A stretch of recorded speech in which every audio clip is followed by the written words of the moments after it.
इस दुनिया में गरीबी सबसे बड़ा अभिशाप है। इसी तरह एक लड़की को 2 लाख रुपए में 3 बूढ़े मिलकर खरीदते हैं और उसके साथ संबंध बनाते हैं। फिर जो होता है उनके साथ, उसके पीछे की सच्चाई जाना बेहद ही हैरान और परेशान हो जाएंगे। तो पूरी सच्चाई जानने के लिए आप वीडियो पर बने रहें। नमस्कार, आदाब, सत श्री अकाल दोस्तों, आप देख रहे हैं अनोखी अपराध। ये घटना छत्तीसगढ़ के रायपुर की है, जहाँ पर एक परिवार जो कि बेहद ही गरीब था, उसे अगर आज कमाई किया तो वह कल खाने को भी उसे नहीं मिलता था। अगर वो कल काम न करे तो वो आज का खाना नहीं मिलेगा। इस तरह के दिन चल रहे थे। वो उसके घर में जो कि 4 लोग थे, एक लड़की और उसके माता पिता, एक छोटी बहन। लड़की का नाम ममता था, जो कि वो अपने कुछ करीब 17-18 साल हो रहा होगा उम्र। वो बेहद ही परेशान रहती थी, क्योंकि अक्सर वो अपने गांव से बाहर जाती थी तो लोग उसे तंग किया करते थे, उसके पर गलत नज़रें रखा करते थे। वो गरीब थी, इसलिए हर कोई उसके साथ कुछ भी बोल दिया करता था, लेकिन वह लड़की किसी को जवाब नहीं देती थी, क्योंकि बड़े लोग थे उस गांव में और भी जो उसके साथ अभद्र व्यवहार किया करते थे। वहाँ पर एक व्यक्ति जो कि उसके ऊपर बहुत दिनों से नज़र रखे हुए था, वो कहता है कि तुम इतनी जवान हो गई हो और तुम काम कोई क्यों नहीं करती हो। तो वो लड़की कहती है कि काम मिले तो ना, इसलिए यहाँ पर गाँव देहात में काम कोई मिलता ही नहीं। तो वो जो व्यक्ति था, उस व्यक्ति का नाम था शेफाली। शेफाली बोलता है कि तुम्हें मैं काम दिलाऊंगा, जो कि अगर तुम चाहो तो तुम काम कर सकती हो, लेकिन जिसके तुम्हें 10 से 20 हज़ार रुपये पर दिन तुम्हें मिलेंगे। अगर तुम करना चाहोगी तो तुम कर सकती हो। तो वो लड़की कहती है कि मैं करना ज़रूर चाहूँगी, जो कि छत्तीसगढ़ तुम्हें जाना पड़ेगा, शेफाली बोलता है। तो वो लड़की तैयार हो जाती है। वो कहती है अपने माता पिता से वो पूछेगी, अगर तुम अभी नहीं चलोगी तो वो जो कि गाड़ी है वो खुल जाएगी, फिर हम लोग वहाँ पर नहीं पहुँच पाएंगे टाइम से, तो काम तुम्हें नहीं मिल पाएगा। वो लड़की सोचने लगती है कि वह बिना माता पिता को बताए वह कैसे चला जाए। लेकिन उसी में शेफाली कहता है कि तुम चिंता मत करो, तुम्हारे माता पिता को मैं खबर किसी तरह भेजा दूंगा, जो कि अभी के अभी तुम्हें चलना होगा। वो लड़की तैयार हो जाती है और दोनों बस में बैठते हैं, ममता और शेफाली, और छत्तीसगढ़ के लिए रवाना हो जाते हैं। छत्तीसगढ़ में पहुंचने के बाद उन्हें एक महिला के पास ले जाया जाता है, जिसके नाम पंकज देवी था। उस महिला जो कि मोहल्ला में बहुत ही ज़्यादा पॉपुलर थी और उसे अक्सर उसके पास कई लोग आया करते थे काम के सिलसिले में। उस महिला के घर पर ले जाकर ममता को बाहर खड़ा कर दिया जाता है और शेफाली पंकज देवी से अंदर मिलने चला जाता है। करीब आधे घंटे बाद वह शेफाली जो आता है ममता के पास और कहता है कि तुम्हारे काम के लिए मैंने पंकज देवी से बात कर लिया है, जो कि तुम्हारे काम बहुत ही जल्द वह कहीं रखवा देगी। वह जो कि लड़की थी ममता, वो बेहद ही खुश होती है, क्योंकि उसे अब लग रहा था कि अब वो गरीबी से दूर होगी, अब कुछ पैसे कमाकर अपने माता पिता को सहयोग करेगी। तभी अचानक से वह महिला जो कि पंकज देवी होती है, वह ममता को आवाज़ लगाती है कि बेटी तुम अंदर आओ। वो ममता अंदर जाने लगती है तो शेफाली कहता है कि मैं जा रहा हूँ, जो कि मैं अगले दिन आऊँगा।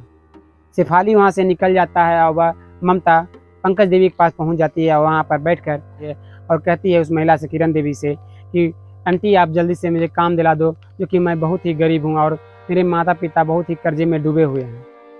वो महिला कहती है कि तुम्हें जल्द से जल्द काम मैं दिलाने की कोशिश करूँगा, जो कि अभी तुम्हें इतनी जल्दी काम नहीं मिलेगा। तुम आज आई हो, 1-2 दिन रुको, तुम्हारा काम मिल जाएगा। वह किरण देवी एक रूम की ओर इशारा करती है और कहती है जाकर वहाँ तुम आराम करो, तुम्हें जल्द से जल्द मैं काम की पता करने की कोशिश करता हूँ। वो लड़की ममता जो कि उस रूम में चली जाती है और करीब 1-2 दिन गुजर जाते हैं। जब ममता को कोई काम नहीं मिल रहा होता है तो वह ममता फिर से पंकज देवी के पास जाती है और कहती है कि आंटी आपने अभी तक काम कोई क्यों नहीं दिलाया। तब पंकज देवी बोलती है कि अभी तो कोई काम नहीं मिला है, जो कि तुम्हें मैं जल्द से जल्द काम दिलाने की कोशिश कर रहा हूँ। अगर तुम्हें एक जल्दी से काम चाहिए तो तुम्हारे लिए एक काम है, जो अगर वो काम कर दोगी तो तुम्हें पैसों की कमी कोई नहीं होगी और तुम्हें अक्सर पैसों से मालामाल रहोगी। जब ये बातें सुनती है वह ममता, तो कहती है कि ऐसा कौन सा काम है जिसे मैं अपने माता पिता के कर्जों को दूर कर सकता हूँ। वह जो पंकज देवी होती है बताती है कि तुम्हें एक काम करना होगा, जो कि शादी करना होगा, जो कि एक 70 साल का बूढ़ा व्यक्ति है, वो तुमसे शादी करना चाहता है और अगर तुम उससे शादी कर लोगी तो तुम्हें 2 लाख रुपये कैश मिलेगा, जो कि तुम अपने माता पिता को भेजकर उन्हें कर्जे दूर कर सकती हो। वो लड़की सोचने लगती है कि ये वह बूढ़ा व्यक्ति जो कि उसके साथ वह शादी कैसे करे, लेकिन पंकज देवी कहती है कि उसका एक पैर जो कब्र में है और एक पैर ज़मीन पर है, उसे तुम्हें शादी करने में क्या दिक्कत है। उसे शादी कर लो, उसके प्रॉपर्टी भी तुम्हारी हो जाएगी, उसकी संपत्ति भी तुम्हारी हो जाएगी, हर चीज़ तुम्हारा हो जाएगा, तुम ऐसे में उससे ज़िंदगी जियोगी। वह किसी तरह से पंकज देवी उस ममता को समझाती है और वह ममता जो कि सम्मान जाती है और कहती है ठीक है, आप कहते हो तो मैं शादी करने को तैयार हूँ। उस 70 साल के बूढ़े व्यक्ति को बुलाया जाता है और एक मंदिर में ले जाकर दोनों की शादी करा दी जाती है। शादी हो जाने के बाद जो जानते हैं कि अक्सर लड़कियां ससुराल शादी के बाद जाती है, तो उसी तरह से रीति रिवाज से वह बूढ़ा व्यक्ति अपने घर उस ममता को ले जाता है और एक रूम में ले जाकर जहाँ पर सजा धजा था, सुहाग रात की तैयारी के एकदम बिल्कुल लगा हुआ था, जो कि वह बूढ़ा व्यक्ति जो कि अच्छे पैसे वाला दिख रहा था।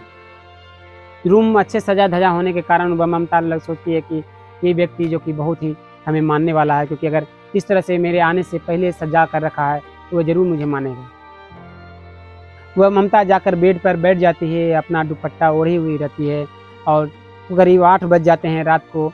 तो वह व्यक्ति जो कि बूढ़ा व्यक्ति 70 साल का था, जो अंदर आता है और उसके साथ 2 व्यक्ति और आते हैं, जो कि वह उन्हीं के एज के थे और वह भी करीब 60 से 65 के लमसम में उनका भी एज होगा। वह तीनों मिलकर आते हैं और उसके साथ अभद्र व्यवहार करना शुरू करते हैं, जिससे वह जो ममता थी वह मना करती है, वह इनकार करती है कि आप ये ठीक नहीं कर रहे हो, आप शादी आपसे हुई है, तो ये लोग क्या कर रहे हैं इस रूम में। तो वह 70 साल का व्यक्ति कहता है कि तुम्हें अगर पैसे चाहिए तो हम तीनों के साथ तुम्हें एक साथ संबंध बनाने होंगे।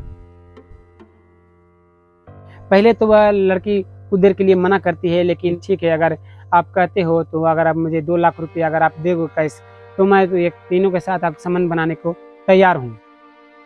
वो तीनों मिलकर उस लड़की के साथ अब संबंध बनाने लगते हैं। धीरे धीरे सारे कपड़े उतार कर वो तीनों नोचने लगते हैं उस लड़की को, और वो लड़की मूर्त की तरह बेड पर पड़ी होती है और तीनों मिलकर उसके साथ संबंध बना रहे थे। जो कि रात गुजर जाता है, ऐसे ही जब सुबह होता है तो वह लड़की सबसे पहले उस व्यक्ति के पास जाता है और कहता है कि मेरे 2 लाख रुपये दे दो, जो मैं अपने पिता को भेजना चाहता हूँ। वो लड़की को वह व्यक्ति 2 लाख रुपये देता है और देते हुए कहता है कि तुम्हें अक्सर हम तीनों के साथ संबंध बनाने होंगे। लेकिन वह लड़की पैसे को हाथ में लेकर गश्त तो लेती है कि ठीक है, मैं आप तीनों के साथ अक्सर संबंध बनाया करूंगी। जो कि इसी तरह चलता जा रहा था। करीब आज 1-2 महीने गुजरते जा गए। ममता को उल्टी वगैरह आना शुरू होती है। ये देखकर वह व्यक्ति पूछता है कि तुम्हें आखिर उल्टी किस तरह से आ रही है, कोई तबीयत खराब है? तो वह लड़की कहती है मेरा कोई तबीयत खराब नहीं है, जो कि मेरा मन हुचलाता रहता है। ये बातें सुन वह व्यक्ति अपने पति धर्म को निभाने के लिए वह ममता को तुरंत हॉस्पिटल में ले जाता है और वहाँ पर इलाज कराता है।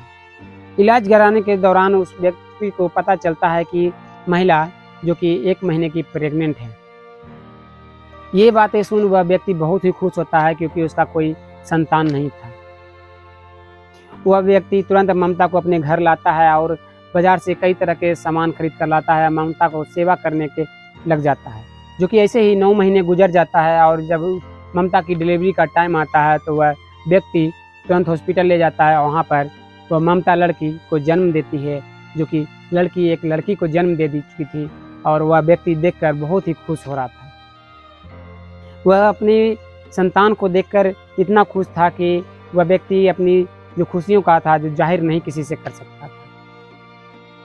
वह ममता को लेकर, जो कि नॉर्मल डिलीवरी हुआ था, इस कारण से वह ममता को लेकर वह तुरंत अपने घर चले जाता है। और 1-2 दिन उस बच्चे के साथ वह व्यक्ति और ममता दोनों खेलते रहते हैं। और एक दिन सुबह वह ममता अपने घर में झाड़ू लगा रही थी और वह व्यक्ति उस बच्चे को लेकर सुबह घूमने के लिए निकलता है। करीब शाम हो जाते हैं। जब वह व्यक्ति अपने बच्चे को लेकर घर नहीं आता है तो ममता छटपटाती हुई रहती है और इधर उधर जाकर वह कई लोगों से पूछताछ करती है कि आपने हमारे पति को देखा है या फिर हमारी बेटी को देखा है। लेकिन उसे कुछ पता नहीं चल रहा था। तो रात हो चुके थे, करीब 8 बज चुका था। वह से अपने घर वापस जाती है। जब रात भर वह व्यक्ति नहीं आता है अपनी बच्ची को लेकर, तो वह महिला फिर से थाने जाती है और वहाँ फिर से रिपोर्ट लिखवाने को कहती है। तब वहाँ के जो थानेदार होते हैं वहाँ पर रिपोर्ट लिख लेते हैं, उस बच्ची और उस व्यक्ति की तलाश करना शुरू कर देते हैं। जो कि ममता से मांगते हैं कि आपके पति का मोबाइल नंबर अगर है तो आप दीजिए। ममता अपने पति का मोबाइल नंबर पुलिस को दे देती है और पुलिस उसे ट्रैक करना शुरू कर देती है। पुलिस जब ट्रैक कर रही थी तो वह महिला के घर से करीब 200 किलोमीटर की दूरी पर उस व्यक्ति का लोकेशन दिखा रहा था। पुलिस तुरंत वहाँ से निकलती है और करीब 1-1.5 घंटे बाद उस व्यक्ति के पास पहुँच जाती है और उस व्यक्ति को पकड़ लिया जाता है। लेकिन उस व्यक्ति के पास वह बच्चा नहीं था। उस व्यक्ति से पूछा जाता है कि तुम्हारी बेटी आखिर कहाँ गई? जो तुम बेटी अपने सुबह में लेकर आए थे, लेकिन तुम्हारे पास बेटी क्यों नहीं है? वह व्यक्ति बताता है कि मैं एक धंधा करता हूँ जो कि बच्चे को अक्सर कहीं से उठाता हूँ और 2-3 लाख रुपये या 4 लाख में बेच देता हूँ, जो कि अपनी बेटी का मैंने 4 लाख में सौदा कर दिया और उसे बच्चा चोर के हवाले कर दिया। जब ये बातें पुलिस सुनती है तो उस व्यक्ति को, बूढ़े व्यक्ति को पुलिस 2-3 चाटे जड़ देती है और कहती है कि जल्दी से तुम बताओ वह बच्चा चोर गैंग कहाँ है। वह व्यक्ति तुरंत बच्चा चोर के पास से ले जाया जाता है, जो कि गैंग था।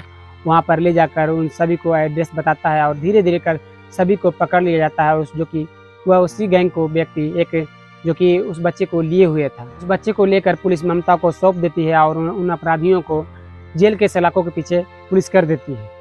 ममता वहाँ से निकलती है और सीधे अपने लोकल घर के जाने के बजाय वो सीधे अपने गांव जाती है, अपने माता पिता के पास जाती है और वहाँ पर अपने माता पिता के चरणों में जाकर रोने लगती है कि माँ, मैंने एक सपना देखा था कि गरीबी में मैंने पैदा लिया है, लेकिन गरीबी में मरूंगी नहीं, जो कि ये सपना मेरे लिए सबसे बड़ा अभिशाप साबित हुआ। इसकी वजह से मेरी ज़िंदगी तबाह हो गई और मुझे एक बूढ़े व्यक्ति से शादी करना पड़ा, जो कि एक बच्चा चोर था। जब ये बातें माता पिता उसके सुनते हैं तो उनके पैरों तले की जमीन खिसक जाती है। वो कहते हैं कि चलो बेटी, जो गुजर गया सो गुजर गया, अब अपनी आगे की ज़िंदगी के बारे में सोचो, अच्छी ज़िंदगी बनाओ। तो दोस्तों, उस लड़की के बारे में आपका क्या ख्याल है? कमेंट में अपना राय जरूर दीजिएगा। और हर दिन ऐसे ही सच्ची घटनाओं पर आधारित कहानी सुनना चाहते हैं तो हमारे चैनल को सब्सक्राइब कर बेल का घंटा जरूर दबाइए।